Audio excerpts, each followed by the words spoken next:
Picking up on the Charlie Kirk aftermath of TPUSA, obviously a lot of politicians and personalities have been embarking on that tour. One of them was Vice President J.D. Vance, and he got hit with a pretty aggressive Israel question from a member in the audience. Before I even play it to you, if you're just listening, let me just describe who this gentleman is. We're talking about an Ole Miss, I'm gonna presume, he kind of looks like a frat guy wearing a hoodie with a plaid shirt, a MAGA hat on. Listen to the tenor of the question and then also to the response and see if it was satisfactory to what he was asking. Let's take a listen. I'm a Christian man, and I'm just confused why that there's this notion that we might have owe Israel something, or that they're our greatest ally, or that we have to support this multi-hundred-billion-dollar foreign aid package to Israel to cover this, to quote Charlie Kirk, ethnic cleansing in Gaza. I'm just confused why this idea has come around, considering the fact that not only does their religion not agree with ours, but also openly supports the prosecution of ours. Yeah, so let me say a few things about this. First of all, when the President of the United States says America first, that means that he pursues the interests of Americans first. That is our entire foreign policy. And that doesn't mean that you're not going to have alliances, that you're not going to work with other countries from time to time. And that is what the president believes, is that Israel, sometimes they have similar interests to the United States and we're going to work with them in that case. Sometimes they don't have similar interests to the United States. And this example, the most recent Gaza peace plan that all of us have been working on very hard for the past few weeks, the president of the United States could only get that peace deal done by actually being willing to apply leverage to the state of Israel. So when people say that Israel is somehow manipulating or controlling the president of the United States, they're not controlling this president of the United States, which is one of the reasons why we'd be able to have some of the success that we've had in the Middle East. Now, you ask about, sort of Jews disagreeing with Christians on certain religious ideas. Yeah, absolutely. It's one of the realities is that Jews do not believe that Jesus Christ is the Messiah. Obviously, Christians do believe that. There are some significant theological disagreements between Christians and Jews. My attitude is, let's have those conversations. And I don't think that's going to cut it, man. I don't think that's cutting it out there on the campaign trail in the future. Because, this is a literal college student from Ole Miss wearing a MAGA hat, using the phrase ethnic cleansing and saying, why do I have to fund these people? And think about the tenor of where all of that comes from. Just something about, this one time we use leverage. Listen, it's great, okay? But we also lived through the interim 9 months in the period before that. It ain't gonna work. Yeah, and by the way, it's not like we're out of the woods. No, I know. Watch, Israel murdered 100 plus Palestinians this week, seemingly with our acceptance and assent. They are holding a Palestinian American teenager hostage as we speak. Of course, we talked to Jasper Nathaniel, who was attacked by a mob of psycho Israeli terrorist settlers. And the U.S. Embassy said, oh, we can't help you. Sorry, good luck. Hope you stay safe out there. But we're not going to do anything to make sure that that's the case. That's what I mean. So I don't think, and by the way, his whole frame is sometimes our interests align with this, and sometimes they won't. Oh, really? Because it seems like they always freaking do. I was going to say, it seems like when it comes down to it, we're bombing Iran on their behalf. We're providing them with however much funding, make sure their Iron Dome is filled up, sending them weapons that, or we have shortages of, et cetera. So give me the example where you haven't found that just lockstep support for Israel is going to be, the path this also, guys, this is a friendly audience. This is TPUSA. You know how hard shit's going to be out there on the campaign trail? Yeah. Good luck, okay? And the young people in this country, they're paying attention on Israel, on free speech, on a whole sort of talk that was on the campaign trail about promises made. And it's not Donald Trump out there who gets to just easily bulldoze who the person is. JD has prided himself on taking. Listen, I think it is good. It was unscreened questions from a bunch of kids.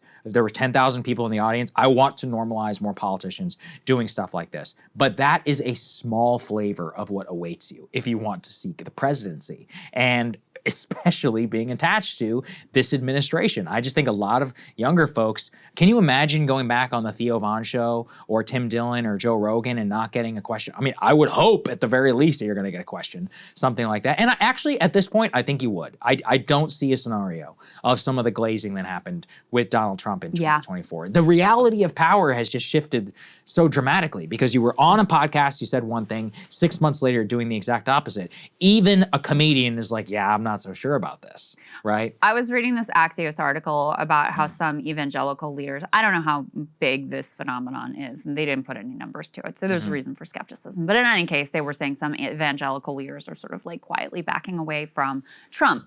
And actually the place that they said that there was like a tipping point was the Epstein Files release, which of course connects to Israel. I mean, all of these, you know, this is all very connected. But I thought that was interesting because in terms of just a sort of basic betrayal of what the brand image of Trump and Trumpism was, that one was just inexplicable, undeniable. You can't just wave it away or explain it away.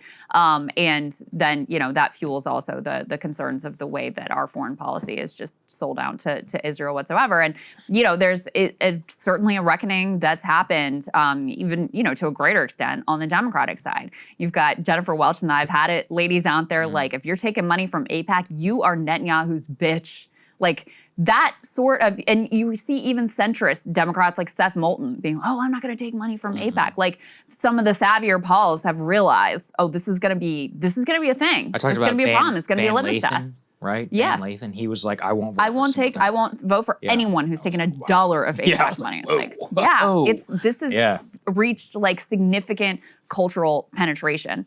There was another very interesting and revealing moment that I think is actually fits very well with the J.D. Vance moment and the reckoning. Because part of what's so gross about the pro-Israel side is how, especially on the right, is how they immediately retreat to this like, you know, oh, you're racist, you're anti-Semite, I need my safe space. Like the very same woke tropes that they objected to so strenuously.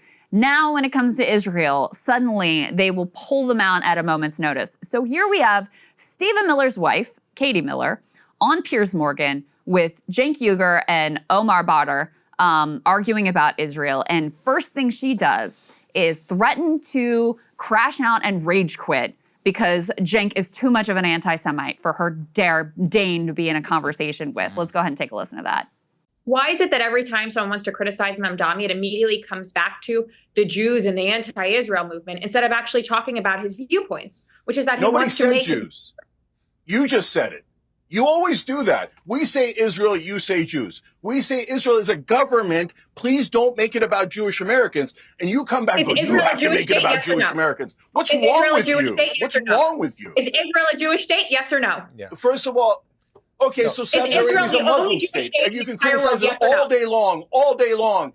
There's no special protection. Because what you're doing is you're decoding language to attack American Jewish state or and a Muslim to say that state. we should not be here and we should not be in existence, and that you would be happy for other people like Mamdani No, to use it. I want Israel to be safe. Nothing of the sort. Nonsense. You're totally lying. It's very normal for a Miller to be completely and utterly lying. Quite frankly, I'm really sick and tired of this racist, bigoted rhetoric that comes from people like you against my husband, against my family, and my children. I am raising Jewish children in this country. Who brought your in which children into this? What a weirdo. Piers, I'm going to be done with this if you're going to allow racist and bigoted attacks against one of your commentators just for the sake that he will not hang on. speaking. Casey, to be clear, he inserted a line that says the Miller's lie. Is that not coded language for therefore we are Jewish? Come on, Piers. Where are you? What? Where are you standing? God, you're so Casey, pathetic. if I can speak. Everything's your shield. If I can speak, listen. Fire him, cancel him, cancel him, America. Cenk, oh my God, Israel's feelings have been hurt. Why don't you work for this country? Can we try and get this country? Yeah, you are a guest on my show, and I appreciate you coming on the show, and I like you coming on the show. And I'm saying that two other guests on your show are welcome to participate in these anti-Semitic attacks that is so permeating on CNN and MSNBC. This is so ridiculous. I'm sorry. I have to jump in here.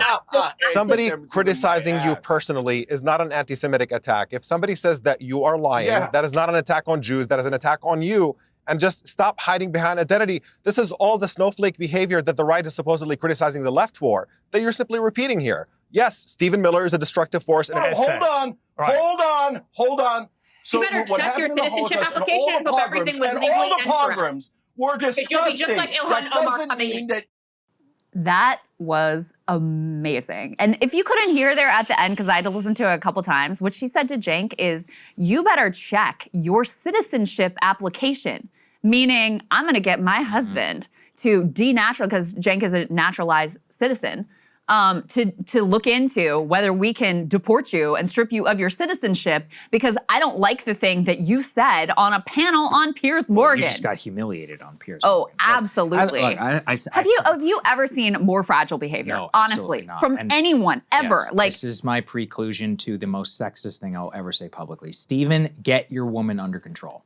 Get your woman under control. She is using your name to publicly humiliate you and your family. It's insane. And I have no idea why the Trump White House, and even, by the way, Donald Trump, famously, good communicator, understanding of television talent. If you showed him that, he'd be like, get that lady off TV right now. He'd be like, what the fuck are we doing here, Stephen? Why are you allowing this shit? It's humiliating. Oh my God. I mean, it's the most snowflake behavior I've ever seen publicly. I mean, being like, I'm gonna get my husband to come after you. Can you imagine that? Right? Can you imagine? Okay, so immediately she goes to the you're an anti-Semite and you're a racist and a bigot. Yeah. And he's so right to call her out on the shift that she does here between he's talking about Israel and instantly she goes, you're talking about the Jews. No, I'm talking about Israel. And by the way, when I criticize Saudi Arabia, you don't say, oh, I'm criticizing all Muslims, because that would be ridiculous, which is exactly what you are trying to do. And you all are the ones that always say, oh, every Jew and every Jewish American must be associated with every psychotic action of this one foreign government. So that's number one. First, you're a racist, you're a bigot. Then immediately she appeals to Piers. You need to kick him off I can't be on here with these anti-Semites, with these anti-Semitic views, blah, blah, blah. And Piers is like, okay, lady, relax. I'm running the show here. And then after she gets, destroyed by Cenk and then Omar coming in over the top too with a devastating blow. No, attacking you personally is not attacking Jews. It's about you personally and your views and the things you're saying here. And you can't hide behind your identity like some little snowflake like you're trying to do. And that's when she pulls out the big guns of, I'm gonna get my husband, I'm gonna look at your citizenship application because Cenk has really think about this. She doesn't like that he has a different view of a foreign country. And so she wants to strip his citizenship, not because of something he's saying about this country, but about a view of Israel that she finds to be unacceptable. I mean, the emotional blackmail. Yeah, it's the I'm raising Jewish children. Snowflake behavior. I mean, I lived through all of this, Unbelievable. Under the BLM. I'm a black woman and I'm speaking. I was like, nobody gives a fuck who you are, okay? We're trying to debate somebody about something. And it's the same thing here. Nobody weaponized, Glenn Greenwald says, nobody weaponized accusations of racist and bigot to shut down debate more than Israel loyalists in the U.S. do. It was genuinely bizarre behavior, but I do think it's instructive. I mean, this woman did work at the Trump administration. She was a senior aide to Elon Musk. Clearly, this is a view which is permeating the highest levels of our government and is so fragile that falls apart on a fucking Piers Morgan channel. Even Jillian Michaels, who's like a Zio extraordinaire, is like, I'm staying the fuck out. She just kept her mouth shut. Yeah, even she's like, this is embarrassing. Well, but I think she stormed off of a panel because of Israel. That's true. I do think it's important to sit with that a moment, though, because the view she's articulating is the official policy of the Trump administration. I mean, they in terms of the arrests that they've made of students who are visa holders, green card holders, because they don't like their view on this, wrote an op-ed, participated in a protest, God forbid. And so, what she's saying here, as in all of its hysterical fragility, is actually the official policy of this government too, of which, yes, her husband is one of the most powerful players. So it fits. Fits together. If that's how fragile it is, I mean, again, for me, it's not that I forgive and like lib snowflakery, but at least they didn't, say march for 10 years and talk about free speech and turn it into a campaign issue. It genuinely is another thing to say how objectionable that is and talk about free speech, make millions of dollars in the process doing so, attain great power, and then to just flip it on a dime on behalf of a foreign country. I don't know. For me, It pisses me off. I mean, they're forcing like, college yes, I laughed about Jigglypuff, okay? And now you have turned into, or sorry, not Jiggly. Was it Jigglypuff or Trigglypuff? Trigglypuff. If you're too young to get that reference, you should go. Trigglypuff, it was funny. I laughed at her, all right? I thought it was funny. And now they're the Trigglypuffs. Like, it's worse, honestly. Right. Yeah. I mean, they're forcing college students to go through this like anti-Semitism re-education training. And because they're forcing these codes on colleges and threatening their funding if they don't comply and if they don't like fire the professors that they feel are over the line and kick out students that they feel, you know, have wrong think on these sorts of things. And then these kids are being forced through these, you know, crazy, like, these ADL-driven, insane re-education seminars to be admitted into the college. Total insanity. So Katie Miller, in all of her snowflakery here, is a perfect emblem of exactly the way that the Trump administration has behaved from a policy level. This is like the human embodiment of what their policy actually is. And by the way, you know what's scary about this? You know, we could get audited because of this clip. I'm being serious. Like, you and I talked about this. I'm like, you know, what I said, I'm sure there's gonna be some fucking outrage machine about how I'm some sexist whatever. I thought we didn't even care. I thought we were all pro-free speech. Like, literally, it would not be out of this realm. Oh, all of a sudden, you know, our business is going to get audited as a result. It's embarrassing to trade on your it's totally, like, you know, completely like, embarrassing. Yes, I talk about my husband on this show. Well, he has his own career, okay? He had his own thing. I had my own thing before we got married. Yeah, I'm not here because I'm the wife of Kyle Kulinski, and I think it would be embarrassing if, like... If my wife started trading off my name like this, I'll keep it to myself for that. And by the vice versa, okay? She's a very successful woman in her own career field, and we, you know, long before we met each other, pursued our own interests and careers, and in fact, you know, try to keep them as separate as possible, specifically so that you don't run into this bullshit like this right here. It's humiliating, humiliating at the highest level. Okay, thanks so much for watching, guys. We had to go late just because it was too perfect for that little clip right there. Incredible. There'll be a Friday show tomorrow. I won't be able to join, unfortunately, but there you go. Oh. Graham Plattner in the Friday show. Yeah, I kind of wish I could. I know. You can send me. I mean, if you have some questions. I know, but I want to. I'll be honest. I'll be very honest with you. I want to very critically interview Graham, and I don't think he's a joke. I think he would agree to it. So ask him to come back, and I won't be mean, but I've got a lot of questions for the man. Okay, we'll see you later. Hey, if you like that video, hit the like button or leave a comment below. It really helps get the show to more people. And if you'd like to get the full show ad-free and in your inbox every morning, you can sign up at breakingpoints.com. That's right. Get the full show, help support the future of independent media at breakingpoints.com.